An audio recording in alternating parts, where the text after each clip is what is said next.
Hello, good morning to the West Coast, good afternoon to the East Coast. I'm Anya Kamenetz. I am your host for this wonderful town hall for parents and caregivers of young children from your friends at Common Sense Media and Noggin.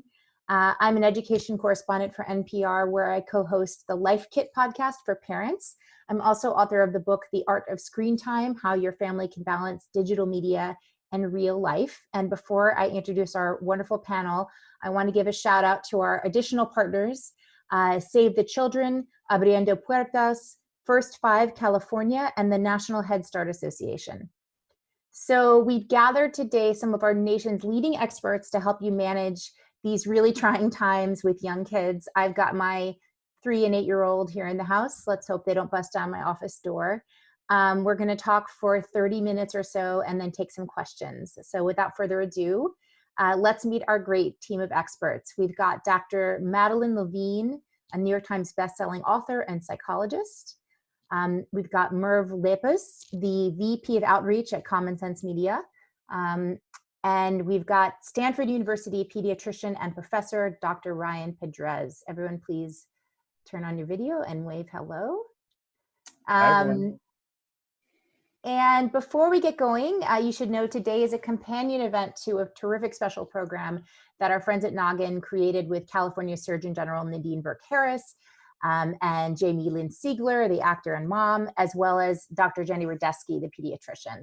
And that program addressed ways to support young children's learning and development. And of course, the issue of stress and resilience was front and center. So let's take a look at a clip from Noggin's Navigating the New Normal Parents Edition to kick off our own conversation.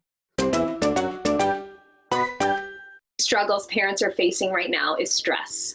Their stress, their kids' stress, and how to cope with it all. So joining us now, we have Venus Castro. Venus, you have a 7-year-old son and you're a single parent. Tell us how this has been affecting you two emotionally and any questions you might have. There's moments that happen where he's kind of seen me cry or be really frustrated, maybe snap, and I get concerned as to like how much is a stress. Is it okay to witness? I'm, by the way, my son found me crying in the pantry the other day, and I while I needed the release, I felt bad because I felt like, oh no, is he going to feel like I can't handle this situation? Number one, that this does give us a chance to model for our kids what it's like when we're feeling really sad, when we're feeling really overwhelmed. And you know what? Sometimes it means that we're going to cry. But the really important thing is how we come back together. Letting go of the notion that as parents, we always have to have it 100% together 100% of the time. It speaks to the issue that self-care isn't selfish. Our well-being as parents is really important, and it impacts the way that we parent, the way that we respond when our kids have questions. You know, I know that he knows I'm human and I'm okay with that, but considering this situation of a pandemic, I still feel like I want him to know that I got him, that he's safe with me. You know, it just shows that you're thinking so hard about what your kids need right now. And when you're thinking hard about what your kids need during a stressful time, you're doing awesome. So don't worry about it. Don't be hard on yourself. The act of messing up actually lets you repair with your kids and actually say, oh, I'm sorry I yelled at you. I was just feeling like so full of tension because of X, Y, or Z. You know, I think those are really great words to live by. We're all feeling this stress right now. And, you know, it is Mental Health Awareness Month in May. One of the very few silver linings that I'm seeing right now is that there's such a broader discourse about mental health. Everybody's talking about it. The stigma hopefully is being released for asking for help. And so I want to hear from each of us. What are you seeing from your perspectives about the impact of stress, the daily stress of lockdown, the unpredictable stress of job loss? Dr. Levine, what are you seeing from your clients? How kids are doing is totally dependent on how their parents, not totally, but largely dependent on how their parents are doing. And what am I seeing in parents? The phone calls I tend to get are, I'm guilty, I'm guilty, I'm guilty. I did too much, I did too little, I didn't do it right. I didn't, you know, what is self-care? I don't know what that means. We're not keeping to the schedule. And I have I mean, I've been treating people for 40 years. I have a very particular point of view, which is this is a low bar we're asking you for. And the low bar is, what's your goal? And if your goal is to walk out of this with an intact family that still cares about each other, that can talk to each other, that you've been successful. And all of the tips that we've given, I think we know foundationally what's helpful for children, but the call, would you please talk about best practices, seems to me, listen to those two words. It's the second word is practice. We've never practiced this before. So everybody, including experts, we have foundational knowledge, but this particular situation, be really, really kind to yourself. Thanks That's for that what I'm saying. reminder. Merve, with Common Sense Media, you work with educators all over the country in this transition to emergency remote learning. What are you hearing on the teacher side of things, and what are their students going through? Yeah, so I would say that largely, even for schools that have been experimenting with distance learning in the past or have used some kind of distance learning as part of their academic curriculum, it's still all so new and different. So everyone is trying to do their best, the best they can. I think communication between schools and educators and parents is huge. And sometimes that can be challenging just with all these different messages that are coming from different places. So as much as parents are feeling the stress, educators are feeling very stressed as well, because especially when we're talking about our youngest learners, like we are here today, these educators are very connected to these students. And not only are they worried about, it's not just the academic year or not just about the curriculum that they're no longer able to address in the same way, they're really concerned about their social emotional well-being. How are they doing? How are they feeling? Making sure they don't feel disconnected. And how do I work with our families who in many cases are off the grid or don't have the same kind of connectivity that other families might. And so that becomes an additional compounded stress. Just how do I really serve all of my families, knowing that we're all in different places? So these inequities are really being revealed by the shock of the pandemic. And Dr. Padrez, not only are you seeing clients and patients, but you also work with the primary school, which is kind of a pioneering model, right, with community school, combining healthcare and education. So tell me about what you're seeing as far as stress. Sure. Yeah, I agree that I think the economic hardships of this pandemic, we're now a couple months into this, and it's really starting to show with families that when the few that do come into clinic right now, when they show up, are screening positive or really asking for help for things like paying rent, for buying enough food for their family. They're worried about their employment. They're worried about childcare if they do have a job. These economic hardships are real and really stressful to them. And so more than ever, I've been seeing families in clinics, really want and accept resources in the community. On a positive light, I've also been so impressed about how communities have responded to support families. Food banks working with schools to really think about thoughtful means of food distribution, rent support, how we get formula and diapers to our families with new babies. And so in a time where there was often a negative stigma for using food banks or getting food assistance that was there, that's starting to shift. And we're starting to recognize that more and more families need this assistance. And it's a really nice time to have that conversation with our kids and families, that we can all help each other as neighbors and as a community. Right. So now that need is identified, how do we mobilize to make sure that it's met? I think that's really important. Dr. Levine, I wanted to get back to you about the specific stress of uncertainty. You have a recent book, Ready or Not, Preparing Our Kids to Thrive in an Uncertain and Rapidly Changing World. That premise seems so real right now. So tell me, what's the secret? How do you thrive in uncertainty, and how do you teach your children to do it? Contrary to what people think, I did not know the pandemic was coming when that was released about 10 days before lockdown. Wow. But what was so clear was that moving forward, there were changes in every arena, in business, in education, in the military, where a different skill set was valued. Excuse me. My cousin is the head of neuroimaging at NIDA. which is part of NIMH, and he hires a lot of scientists. And so I asked him, has anything changed in the scientists that you're hiring now versus 15 years ago? And he said, absolutely. What?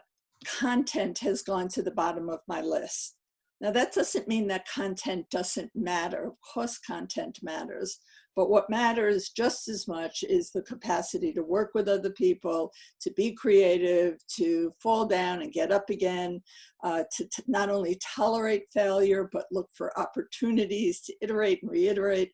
So all of those things, I think, were incredibly helpful, would be incredibly helpful in education, with a little less emphasis on whether you're going to Harvard or not, and a little more emphasis on liking to learn and being creative. And I think those things were always important. I think a curious, optimistic learner always did well, but I think now it's critical. And in some ways, I think the fact that kids are at home, because I don't think all kids are finding this so difficult, actually. I think there is a group of kids who are kind of flourishing, as far as I can tell, because they're not being called fat at school, and they can go at their own pace, and they can experiment with projects. And so for a lot of kids, I think the slower pace has been a good thing. And I think it fits right in with, can you learn? Are you interested in learning on your own? And you know, I think people should really encourage that, get away from the performance part of learning and into the enthusiasm and playfulness. And kids are discovering that now. So I think that's one optimistic thing coming out of this. Yeah, I mean, I think, you know, recognizing, of course, that there's very different resources available to different children, it definitely is important to look at the bright sides that can come out if you have that time to engage with your kid, if you have an intact family to do it and you're not worried about where the next meal is coming from. Right. But I do want to get to some questions from our audience and our partners, unless anyone else wants to jump in on that or add any thoughts. Dr. Padrez, did you? Yeah, I think, you know, I've been really impressed about how families have been responding with lots of different means, whether there's really, well, I know there's going to be a question in a moment talking about the digital divide in terms of access to resources. But I think so many kids are flourishing and doing well because parents are doing an incredible job of really paying attention to that responsive caregiving that our kids need right now. Thank you for that. Yes, please. Yeah, I just wanted to add to that the capacity of parents across the board, I think, to be able to buffer the stress for their children is critically important. And in that respect, I think originally people saw this as novel almost, and then they got kind of depressed about it. And I think now they're realizing the extent to which they can buffer their kids' stress by being present. And I think this goes absolutely across the board, by being present, by being thoughtful, by soothing their kids. I think I agree with Dr. Padrez. I think it's really pretty impressive. Merve, did you want to add to that? Yeah, I mean, I think some of the things that we've heard a lot, we do kind of a bi-weekly discussion with our education team and educators around the country. And one of the things that we hear every week is like leading with grace. So as parents, recognizing you're not going to get it perfect. I'm not expecting you to get every activity or every piece of the syllabus that I send home perfect with your child.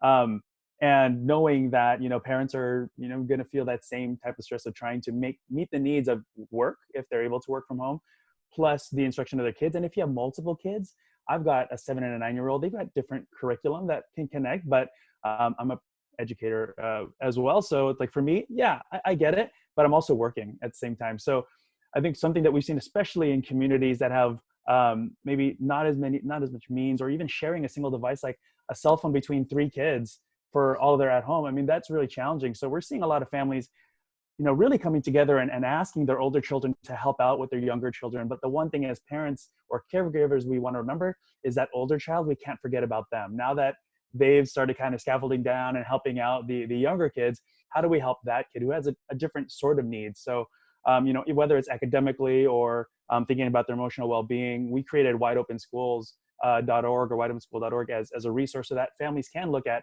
how do I support, some additional ways to think about my kids' well-being along with science, or exploring in different things, knowing that for this age, they need this kind of learning or these kinds of experiences that's right for them. And for my older kids, I have something for them as well. So really keeping those things in mind as parents. And again, we're not going to get it perfect, but we're trying, right? And that's important. Absolutely. And it's been amazing to see the collective community effort, not only by schools, but also nonprofits and other organizations to try to get those resources in the hands of overwhelmed parents. I know that I personally appreciate Common Sense Media's role in curating, because we can't vet every single thing ourselves. And that's also important for me as I look at kids' interaction with screen time, because, it takes a lot of structure and kind of foresight and planning for parents to not just be in the position of handing over the screen when you have that important conference call. So lining something up and saying, hey, please watch this video and then we'll talk about it, can be a healthy alternative if you have the time to plan it, which I think every teacher knows that, the minutes you spend in the classroom, you need to spend that time beforehand to kind of prepare. I do want to start to get to these great questions. They came from all over the country. The first one comes from one of our partners, and it is to you as well, Merve, although I think Dr. Padrez, you'll have something to say. It's from Mark Shriver, Senior Vice President of U.S. Programs and Advocacy at our partner, Save the Children. And he says, at Save the Children, we're acutely concerned that wide-scale learning loss could be among the biggest impacts coronavirus has on kids across America. That's why since the earliest days, we've supported children in rural America to ensure learning continues in a variety of ways. We recognize that the transition to distance learning is not equitable, just full stop, and especially not when trying to reach the most vulnerable children. So what can we do as leaders to help close the digital divide that's impacting our nation's children so strongly right now? Yeah, thank you for that question. It's incredibly important. And Dr. Padrez just bring this up as well. I mean, one of the things that this pandemic has really exposed and exacerbated is the digital divide. We know that 12 plus million kids must get the support that they need in order to really access learning this school year. We must not leave students and families vulnerable. And there are weeks left of school in some cases, so students shouldn't be left offline. And we haven't even thought and we're just starting to think about, what does that summer look like now? And what is the uncertainty of fall if we're not coming into schools in some counties or cities or states? What does that mean then for those kids that still aren't connected? So we initiated Connect All Students, and you can search on almost any social platform. It's #ConnectAllStudents to really close that digital divide right now. And we're actually calling on Congress to fund devices and broadband services so all students can connect this school year. Connect All Students is going to tap into Common Sense Education's powerful network of almost 1 million educators from all over the country, really to gather teacher and student experiences of the digital divide. What are they seeing? What are the challenges? And even what are their solutions? So we can actually let Congress know that these are issues that our most vulnerable communities are experiencing. And how could we make sure that we get them as schools and educators what they need so we really can reach all kids? And we have redefined kind of in this moment digital connection as utility and as basic right. It seems like there's been a real shift in perspective I've seen just in the last few weeks on that. Yeah. Dr. Padrez, did you want to chime in? Sure, thank you. Yeah, I think this is a really important question, and I agree with Merve in the educational loss and thinking thoughtfully about those that have access and not access in this moment. Another group that I want to raise that I think is really important to as we think about as leaders across the country and in schools are those children with developmental delays, with special needs, with other learning disabilities or physical disabilities. As we know during this time, they're not receiving the same speech services for their speech delay, PT, OT, or sort of the constructs at home are really hard to put in place for parents in terms of some of the structure that children need. And so I think as we prolong this time and support at home, we need to think about how we can better support families with children with special needs, as well as when we return to normal and enter back into in-classroom schools, how we work carefully with schools to really renew their IEPs, review their services quickly, carefully, so kids may be returning at different places than when they left. Absolutely. Absolutely. Thank you for that. We're going to turn to taking questions from the audience that were submitted in advance. A big one that's been on my mind from Jennifer in New York is, how do we best protect kids in the coming months given they have all this uncertainty as well as all this unstructured time. And on the topic of unstructured time, Amy from New Jersey asks, what are ways to help my daughter through what could be a very long and lonely summer? So I shared with you all before on the chat, we talked about this in our Life Kit for Parenting podcast, which came out earlier this week, where we talked to some developmental experts, including from Sesame Workshop. And you know, where there is so much unstructured time, it does fall to us as parents, I think, to create that structure. So one thing that's working in my family is, you know, summer camp is canceled, you know, visiting the grandparents is canceled, but what are the plans that we can create within our family unit that we know we're going to look forward to? We're going to go to the beach, take a socially distanced visit to the beach together. We're going to have a backyard camp out, and we're going to roast marshmallows. So making those plans, and maybe even taking a calendar and scheduling them out just as we used to when we had so many different activities, is really the key for all of us. And I think it's kind of amazing to see how we've reoriented around the kinds of expectations and excitement. You know, my younger daughter hasn't stopped talking about the backyard camping trip since we first brought it up, because I know that she needs that kind of thing in her life to look forward to. So Dr. Levine, I wonder if you have further thoughts on this idea of uncertainty and how to manage it. Did your daughter participate in where you were going to go?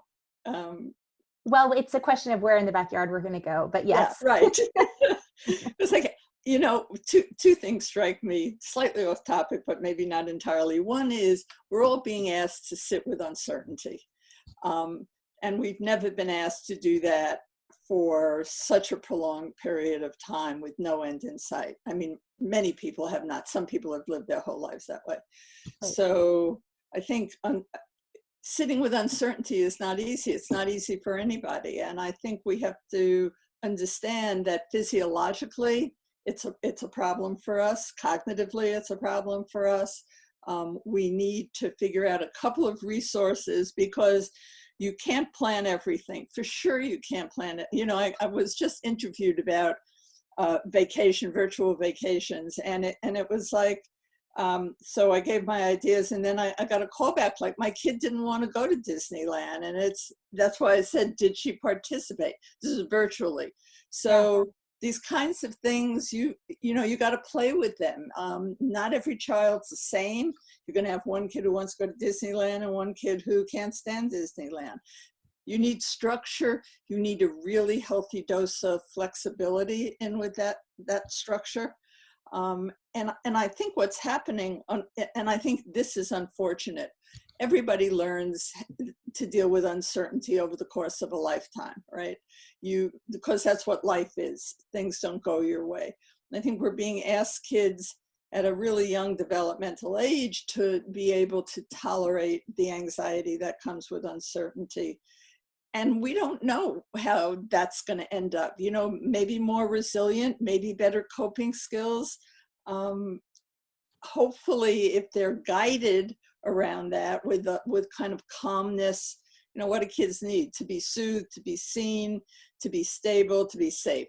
That's our big job, and we will structure it as best we can. Mm-hmm, mm-hmm. Yeah, that's very wise. Thank you. I think the flip side of this, this is a question from Allison in Bellingham, Washington.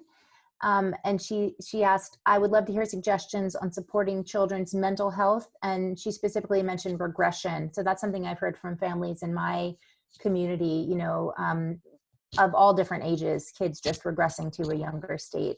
And a related concern from Rebecca from Chalfont, Pennsylvania. I'm concerned with my children exhibiting increased anxiety during this time, and will this go away once life starts to return to normal, as well as, you know, how do you deal with it in the moment? Dr. Padrez, let's go to you with that. So regression, mental health, anxiety. Sure. This is a really common question pediatricians, I think, are getting across the country from families that, you know, during times of stress, I always remember that children's behavior is their form of communication. And so during this, you know, they can't play on the playground anymore. They can't release energy. They don't see their friends the same way. They may be seeing their parents worried. So it's understandable that kids could be stressed or anxious in this time. And the way they might be communicating that stress or anxiety is through behaviors like regressing in potty training, or maybe behavioral issues that simply asking them to wash their hands turns into a huge battle. And that used to be something really simple. And so I think that when your child maybe start to act this way or start to have these regressions, I often have conversations with parents that it's maybe just a sign that your child right now may not be able to handle that task due to some stress or anxiety that they may be coping with. And so this is the real test on parents. You have to take a big breath of patience and realize that, this is not bad behavior, but instead need to lean in with more support and more love during these times. And, summon all your patience as a parent, and lower yourself to their level, empathize with them, and offer some more support in this time, and recognizing that this is, you're really responding in a way to help your child who might be feeling a bit overwhelmed right now.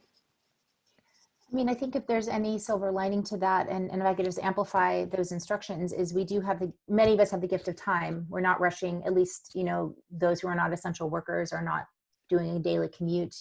One of my husband or I are able to be there every night for the entire bedtime routine, even if it gets stretched out. So being able to take that time and be patient, I think, to put those instructions into practice. Yes, Dr. Levine, please. That was great. The only thing I would add to that is I think sometimes young kids, that's exactly right, they're communicating through their behavior. I think there are opportunities in there to give it a name for the child. So the kid who says, my stomach aches, because kids tend to have physical symptoms. I think it can be helpful to say, I wonder if, empathize, I'm sorry your stomach aches. I wonder if you're feeling anxious, angry, sad, whatever, to help them learn a language for their feelings, their physical feelings. Right, absolutely. So on the related note, on the social and emotional note, Suzanne from Van Nuys, California would like to know, how can we support our children's social and emotional development while they're apart from their friends? Can you share practical ideas for trying to use technology safely, and how parents can effectively help our children's social skills? So on the tech support side of this, I can share that we've been very successful with video playdates for my older daughter in particular. We've kept it to video chat because of that immediacy and the fact that we can see and hear what's happening on both sides of the screen. And I know that children do different, of different ages, and the level of how verbal they are can really make a difference in terms of how successful this can be. With my younger daughter, keeping things pretty structured with her grandparents as far as reading a story together, singing songs together, a short chat with some other adults in her life has been pretty helpful. She's not as good at relating to other children on the screen as a 3-year-old. But my 8-year-old has been very creative. She's had a couple of video chat sleepovers where they are allowed unlimited to have the iPad and have it through dinner, through chatting, watching a movie, going to bed, and waking up in the morning, eating pancakes together, just as if they were together. So it's going to vary for different kids. I think it's also been good to be in communication with the parents and find out what are the expectations as far as when are they available, when are they not available, and we're all learning that digital etiquette. But that's been my experience, and I wonder what the experts have to say. Merve, do you have any thoughts about this? Sure. Yeah. I mean, I can share on the educator perspective with so many educators that have now transitioned into this kind of online with a learning tool. So in education, we talk about this term digital citizenship, which is, you mentioned, on like online etiquette and the way that we use these tools responsibly. I think as we're giving kids more access, and a lot of school districts are trying to get as many of these devices into the homes, even through the summertime, right? How do we ensure that they feel confident in the spaces that they're in? And we've seen a lot of families kind of react to, if we're going to have my kid on like a Zoom call or a Google chat or whatnot, how do I make sure that they're safe on there and none of these weird issues happen in our household, right? So it's about making sure that the kids feel confident around the norms that an educator can set in that classroom, that digital classroom, but then also making sure parents know how to use these tools. I think what's also been really great is that I see it in my school for my own kids, but then in many other schools, they're scheduling time not to do just instruction with their kids. They're scheduling time to do something together as a classroom. I got the heads up for an hour. I'm going to hear my kids stomping all around the house. They were doing essentially a treasure hunt. And they were saying, okay, someone find like first one to come to the screen with a sock. And I just they weren't at their screen, they were gone. And then they came back, and then they were able to, it was so great to see how you can bring that experience that they typically will have in class, even in this place and in this space. And, we're hoping that that's not the norm, for the rest of the year. But if that is, at least they're getting moments with their classmates and with their teacher. And we as family members can help support that. I'm really excited for what could happen in the sense that there's new norms around synchronous communication, that instead of parking my kid in front of a video game alone or a television show, that they have the opportunity to interact with their peers, and it's an enhanced experience versus the passive consumption. But I wonder what, Dr. Padrez, do you have any thoughts about this? No, I agree. I think this is talking about screen time. One of the benefits of screens and technology right now is we are in a new era of being able to connect with friends and families more easily. And I'm really thankful for that. And I know so many families are thankful for that. And so now we're entering a new era of how to do that in an even more social, emotional, developmentally appropriate way. And I still think some of the same rules and guidelines that I try to speak with parents about apply, in the sense of the content on the screen really matters. So back to what's going on in that Zoom call, what's going on of the educational agreement, and how as a parent or caregiver you can practice some co-viewing mechanisms to do that with your child, because that interaction between adults is still really important to the question about social emotional development is how can parents, I love that term, serve and return. When a child throws something up as a question, how do you return it with attention? And I think the same can happen even with screens in how your child's interacting with them. I think that's a really good point. And I also, we're saying a lot of positive things about the screen time, but obviously, it fits into an overall balance, and we can't let the days bleed on. We all know how it feels now. If you do 6 hours a day of Zoom calls, it can be emotionally, physically exhausting. And we don't want that for our kids. We want to make sure that they're having their bedtimes and their morning time and physical activity and focused meal times as well, right? Yes, Dr. Levine, please. Yeah, I was just going to say, when both of you said, it's going to be a new, it's not going back to the same thing. Hopefully it doesn't go back to the same thing.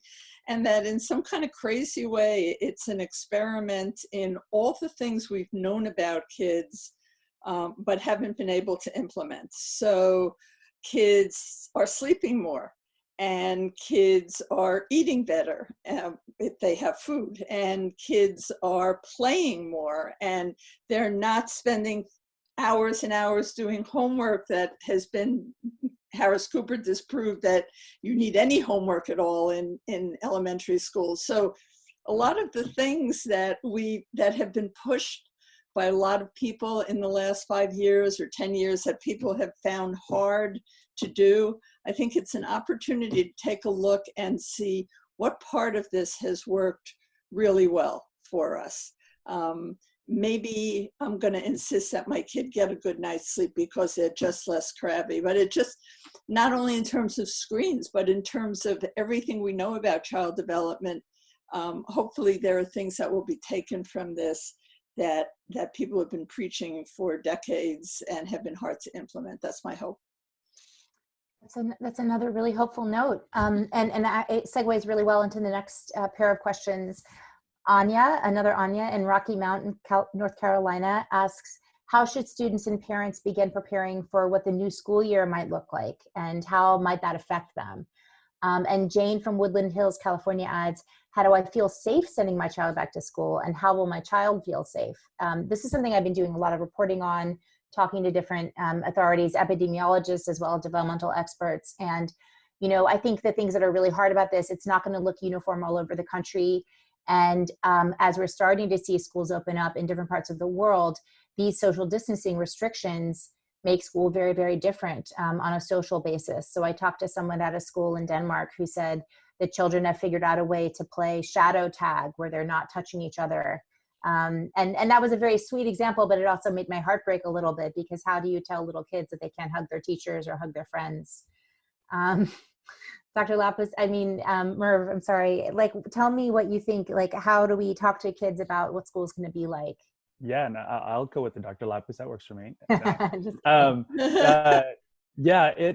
it is really challenging. And like you mentioned, Anya, every school, every district, state, and county, they're opening up with their own kind of rules and guidance. And I think one thing is just really understand as a parent, take the time to understand what are they doing, and what are the precautions they're taking. And so then that way, as a parent, you can have that conversation, because much like we talk about when we work with schools, it's not just about, okay, the school will then talk to the kids and say, here's the norms and expectations. It really has to be a whole community approach, and really understanding. So parents need to understand so they can talk about this and reinforce kind of how their kids should act at school and appropriately with kind of the way that it's structured. But then also take that time to get a sense, how did going to school today feel, right?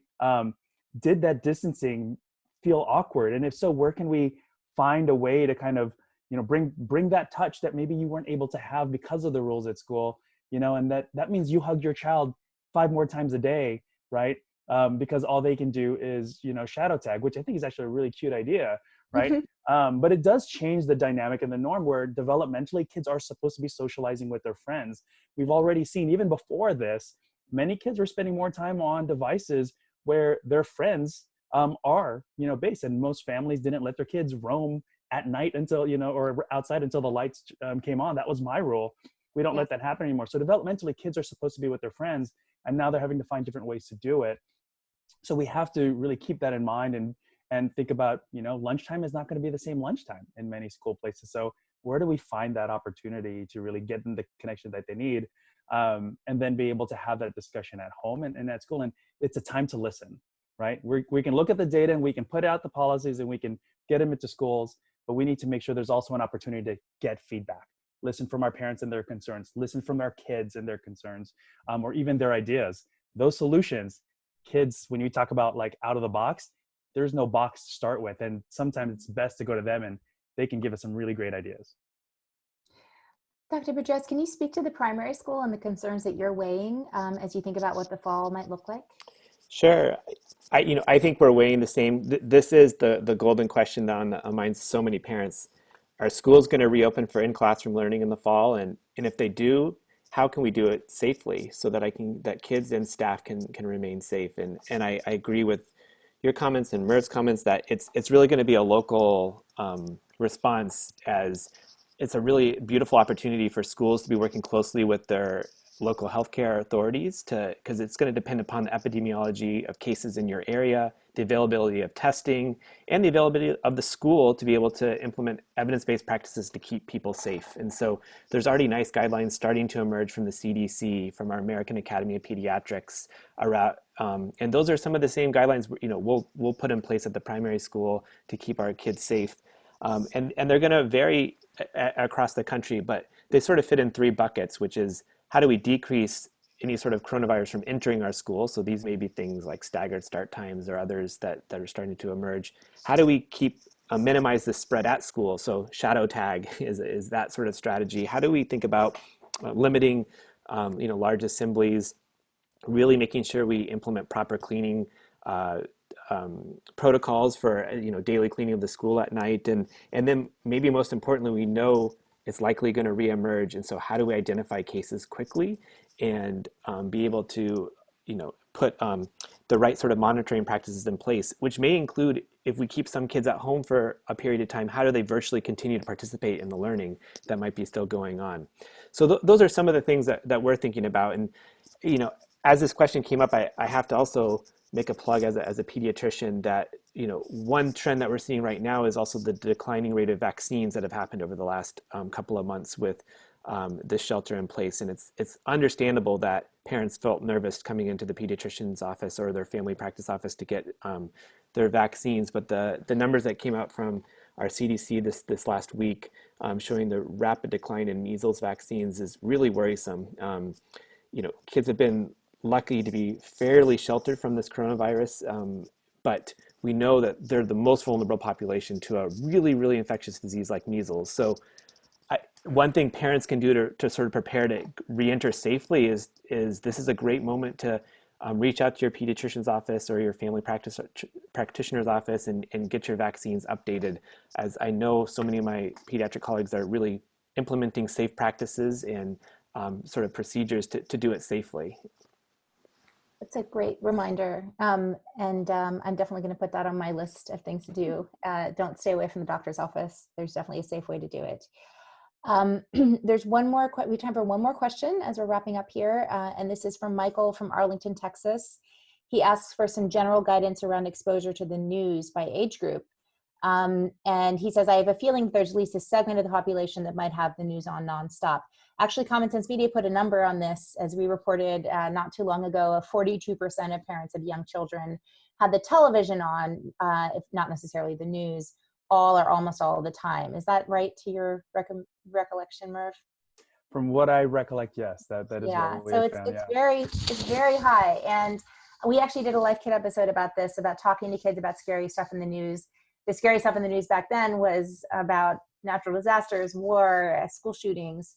And the sequence we kind of followed was just, giving kids the facts, not keeping the basic facts from them, listening, making sure that their questions are being answered, and then giving them the reassuring facts, kind of leaning into that. So that's something we've been talking about a lot. And my kids know that, there's bad germs outside and we're all being very careful.